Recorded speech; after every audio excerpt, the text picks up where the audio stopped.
Hey guys, how's it going? And welcome back. Welcome back to episode number 4 of FIFA 19 Career Mode. I apologise for the lack of episodes recently, but I was away on holiday. So yeah, unfortunately, there was no time for uploading or making videos then. But we're back to it now. FIFA 19 Career Mode returns with all. I still haven't figured out how to say their name. Orléans, I think. It's not like the American city, Orleans. It's Orléans, because that sounds French, and that's how my Martin Tyler says it. And yeah, we're playing Metz today. They're a good team. They were either in League 1 or 2 years ago, so it's going to be tough. Italic, though, is on good form, as you can see there. Hopefully you can pick up some more goals today. But here is the lineup for Metz. Well, I mean, let's see what formation they're playing, because I can't offer much insight onto their players. Well, there you see, it's a 4-3-3. One defensive midfield. I like this formation. It's quite balanced, I think. So I've sometimes played it in real life with my club team, but I mean, actually, what we do play this when on attacking in our presets. We play that formation that they're playing. The wingers push up a bit, but yeah, there's our team. I didn't get to talk much about it. I think it's as you would expect. But yeah, this is going to be a tough match away from home as well. Let's see if we can pick up a point or a win. A win will be very good as well. But here, the ball comes to Gakpo, and Gakpo hits, and we're already 1-0 down. I mean, that's disappointing. 12 minutes in, we fall behind, and Gakpo has scored. We'll have a look at the replay. I don't think it was an incredible shot, but they're working around out on the wing. It comes inside, it's laid off, he takes a touch, and it's gone through a crowd of bodies, and it's always coming away from Galon. I think that's quite a difficult shot to save. Oh, who's that there? I think it's Pinot who almost manages to block it, but unfortunately he's not able to, and we're now 1-0 down. I mean, hopefully we can come back and get a win, because I don't think we've won this. Wait, how many games have we played? I've completely lost track. But anyway, here they come again. Gakpo, he clips it up, well headed away, but it comes right back to Kohade. Here's Hine, but thankfully Galon is able to make that save. But now they're coming forward again. Delaney into Gakpo, back to Maiga, into Diallo, and he's played through Kohade. Then he gives it away, but it's one right back, and he receives it again. What a save that was from Galon. It's crossed back across goal, but Edgar gets it clear, but only as far as their man again. And here's Maiga to Hine, and he takes it past Pinot, and now it's crossed in, and that's well cleared by Avunu, but only as far as Delaney, who's going to hit it on the volley, but he didn't get nearly enough power on it, and now it's nearly half-time. Is there going to be one last chance before half-time? Probably not, unless we win this flick on, which we kind of do. Ziani gets it to a Festian, but no, we've lost it, and there is half-time, and we're 1-0 down at the break. Not terrible. We can easily get back into this game. However, we haven't had a multitude of chances. I don't think we've even had one. Can we see the stats? No, we won't. But let's see. We might just be able, if we can snatch a goal, hopefully we can keep a clean sheet in this second half. But yeah, we're coming forward early on. Perrin comes inside. Perrin, here he goes. Perrin shoots. Oh, it's saved by the keeper. A good start to the second half, though. That's a good, positive-looking attack. It's Perrin cutting inside onto his right foot. An inside-forward kind of move there. I don't think they were expecting it, but the corner is not very good. Here's Deprino. He goes to Monfrey. He's in the box now. Can we find something? Back to Deprino. Deprino! Oh, yes! It's 1-1. What a hit that was from Deprino. He powers it into the bottom corner. And that is 1-1, and we will most certainly take that. Maxime Deprino, he scored our first goal as Orléans, a manager, if you remember, in the preseason tournament, but he smashed that one in. It's curling away from the keeper. He might have been able to do better. I mean, it is quite close to him, but it's always curling away, and that probably would have hindered him. But it's a great shot nonetheless from Deprino. And it's 1-1, and I just noticed we're sponsored by BMW. I'm surprised we were able to secure such a big sponsor as just a lowly League 2 club. But anyway, they're coming forward now, unfortunately, looking to restore their lead. It's Maiga. He goes back. It's not the best of passes, but here Maiga's on the ball again. He goes to Hine. Back to Maiga. Maiga shoots. He's hit the post. Oh my goodness. We managed to escape there. That could have easily been 2-1. But now, we're looking to build from the back of Vunu. He's run into a bit of trouble. He tries to tackle. It's not got clear enough. And Riviere is on it now. Gakpa stands it up and it's headed in off the post. And Metz take the lead again. It's Hine. He and Gakpa have probably been their most dangerous players today. I'm not quite sure how he's able to lift that up so high with a little toe poke across like that. He hardly even wound up his foot for it. But however, the header is very good. I mean, if Galon reached his hand out a bit further to the left instead of putting it up like in a right angle, he might have been able to save that. But instead, it's 2-1 and we've got 15 minutes and now we've got 3 minutes to try and get an equaliser. But Sissoko is in here. This may well be his last game before he leaves to Blackburn. And he had a great chance to put in a good delivery there, but he's buggered it. Too far away from Ziani. Couldn't have gone further away from him, really. And it looks like the game is going to end with us on the end of yet another 2-1 defeat. But, and I thought that was shots and I was about to go up. But no, it's not. But now, we've won the header from the goal kick. It's come to tell. Oh, it's cleared away by that very important tackle. And that's a poor header from Monfrey. And it's probably going to be it. And yes, it is. What an opportunity that was at the very end there. If it was a better pass or if Tell held off the centre-back a bit better, we could have stolen a last-minute equaliser, but instead, it's again a loss. And now, I mean, we only had 2 shots the entire game. It's not like we deserved much from it, but it's still disappointing to lose. To lose. That's a French team. I have to save that pun from when we lose to Toulouse. Well, anyway, Sissoko's gone. Not going to miss him too much if he keeps performing like he did at the end of that match. But yeah, as you can see there, we've only played 2 games. I thought it was more. I guess that shows that the holiday has hazed my memory. But anyway, we've reached an agreement with Ghent to purchase Aboubakary Koita. Now I'm not sure if I've shown him you or not. He's a young left winger, can also play right wing. He's only 19 years old. He's 64 rated, but he should hopefully grow to be much better than that. He's quite pacey. He's good dribbler. And hopefully we can get him in with Ziani retire. I think he's retiring at the end of the season. So then Koita would presumably move out into a starting role on the left wing, and Perrin will swap over to the right. Or at least that's what I envisage happening with Koita. But we're trying to get a contract for him now. We're offering him a rotation squad role, but he wants to be important now. It is likely that he'll be on the bench for most, if not every game, unless he's starting. So it's not going to be a very much of a lie to tell him that. I mean, I find important squad role is alright if your player is on the bench most games, getting some starts, and you bring him on off the bench often. So yeah, I think that'll work. Then we go for a 4-year deal, which will keep him until he's just 23.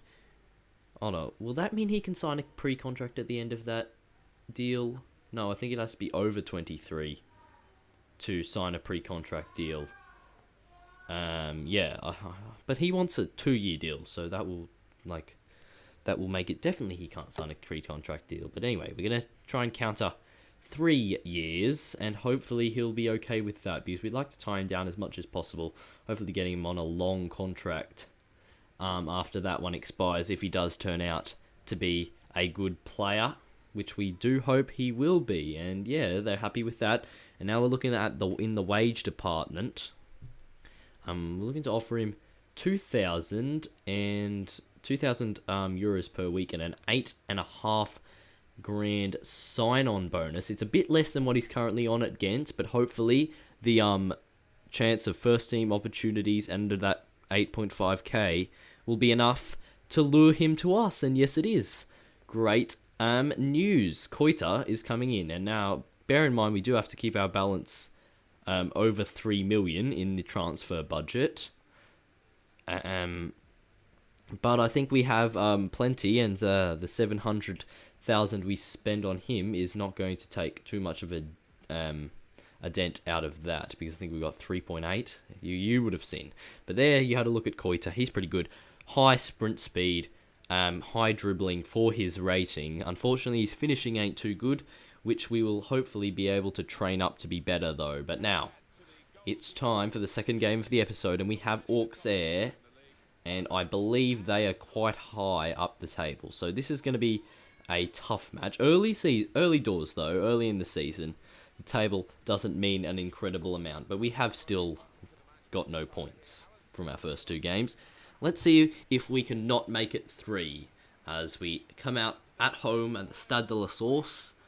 Hopefully, we can pick up our first victory of the campaign. And here is the lineup. I don't know. It doesn't appear that there are any changes, although you can see there, Koita has a place on the bench. We might see him later in the game. Hopefully. Well, yeah, hopefully he won't need to drag it round from 2-0 down or something like that. But here, they've got Abdul Bar, who I only recognise because he's one of the few Mauritanian players on FIFA. They've also got Philippe Eto'o and Billy Ketkio Fomphone in 2 of the longer names in the league, in world football even. No, there's probably longer, like hyphenated ones are probably longer, but Ketkio Fomphone is a mouthful.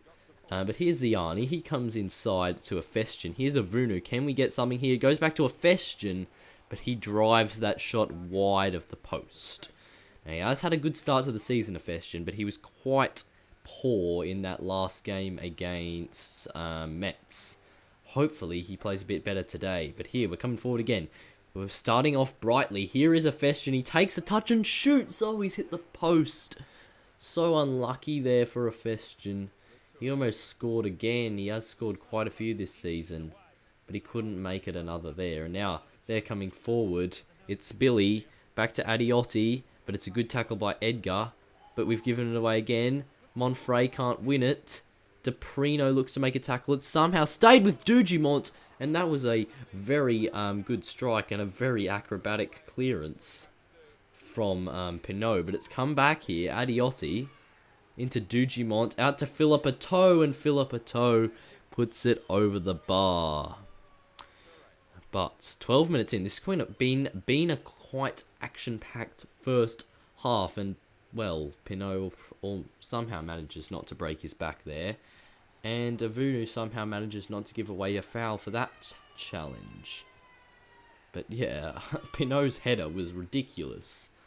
Jumped over the back of him and did a flip, but now here come Auxerre. It's Billy into Dugimont, who plays through Philippe Eto'o. That is a good ball, and that is 1-0. Unfortunately, there's not much we can do about that. Dugimont plays a very good through ball through our central defenders. Monfrey tried to slide in and get him, or get the ball more, what's the right word? I can't think. It would have been better if he got the ball than actually taking him down, because then it probably would have been a red card as well as a penalty, and then probably a goal as well. But it's 1-0 down. Philippe Eto'o scores his first goal in the league. And yeah, hopefully we can come back though. We have threatened, but now they have a corner. And Dugimont is going to whip it in, and he puts it in. Oh, it's headed in. I thought, who's number 2? Is that Edgar, number 2? I think it is, but I thought he was going to head that away, but instead, Billy Ketkio from phone has risen above him and headed it in off the post, and that's the second header off the post that's gone in today's episode as well. Dugimon puts in the corner. I mean, Edgar doesn't even jump. Who's the other dude trying to get him? I can't tell. It might be Ziani. Galon has dived randomly out of the way before the headers even come in, and Ketkio from phone adds to his goal tally this season, makes it 4 in just 3 games. He's played quite well so far this season, but now here's Philippe Pateau as they look to make it 3 just before half time. Here's Dugimont into Billy. Billy flicks it across. Dugimont heads it on goal. Galon tips it over the bar. Now let's hope we don't concede another corner. Another corner goal. Hope we don't concede from a corner again. But the clearance doesn't find its way to Latalik. It's hit in. Monfrey wins the header. Here's Ziani. And there might just be... No, Ziani's mucking around with it. And we've lost it. And it might be time for them to score again. Ketkio from phone into Dugimont. Into Philippe Pateau. Good tackle. And it looks like that is half-time. Yes, it is. Sorry. I'm not sure what the fans are cheering so much about. We're 2-0 down. Goodness me. Unless I'm somewhat blind and that was the other team's fans. But you never know. 2-0 is the score. Let's hope we can get a goal. And we might get one here through Latalik, who plays in Avunu. Avunu is in. Can he find the net? No. It's well saved by Michel. Sorry. But here he comes in. He takes inside, then goes to use his right foot. I guess he must be right-footed. But, I mean, if I'd powered that instead of tried to finesse it, it would have gone in. But we're coming forward now. Perrin looks to find Deprino, but Deprino's shot was lacking. And it's a comfortable hold for Michel, I think it would be. Not Mikel. Mikel would be with a K. But anyway, here's Avunu. Into Latalik. Festian's coming. Latalik shoots. And now we've hit the post again. It could easily be 2-2 in this game. Very easily. Oh, sorry. But yeah, unfortunately, it's 2-0. And we haven't even got a goal. And now they're looking to come forward and make it 3. Here's Billy. Billy shoots. Oh my goodness me. He scored again. It's 3. That was a rhyme. Oh, I'm sorry. Oh, okay, 3-0. But they pass it from the back. Was that a dummy? Because if so, that was a very nice dummy. And I mean, should Galon have done better with that? Let's judge. It's a good shot, it appears. It's drifting away from him. I reckon he should have done better with that, to be honest. I am... Oh. Sorry, I don't know what's happened. It's got a sudden influx of coughing. But anyway. Ziani's going to whip in this corner. Can he find Tell? Oh, he does, but the header goes wide. Maybe it wasn't Tell, because that doesn't look like Tell. I can't tell. That was a mixture of both of them who headed that. But now we're into stoppage time. It looks like the game is going to finish 3-0 to Auxerre, unless they can score again, in which they may on this attack. Yusuf off the bench is down the line. He crosses. It's headed on goal. It's straight to Galon. He boots it upfield, but I think it may well be too late. And as they win the knockdown, there is the final whistle. It's a 3-0 defeat. And we've been in all the other games. We've been in both the other games this season, but unfortunately, this one against Auxerre, we were outplayed. Although we did hit the post twice, and I'm gonna say we definitely had more chances than the one against Metz. However, we were shown up defensively. Billy and Philippe Pateau and Dugimont, who I believe picked up 2 or 3 maybe assists, tore us apart. And we lose 3-0. That through ball is astounding, though, from Dugimont. And I still can't quite believe it. But yeah, unfortunately, that is a defeat. But yeah, here's a look at the league table. We're not bottom, and that's thanks to Red Star having a slightly worse defence than us. Clermont Foot, another team not to have picked up a point so far, but they've also not scored a goal. However, they've only conceded 3, so they must have lost 1-0 every time. Le Havre currently lead the league. Must have been goal difference ahead of Metz. Paris FC, just the 1 point. Is there anything else we can pick up on? Well, I mean, Berrichone haven't been the most exciting team with 1 goal scored and 2 goals against for them the entire season. But that will be it for today's episode. I hope you have enjoyed. If you did, please do drop a like and subscribe, and I'll see you next time. Goodbye.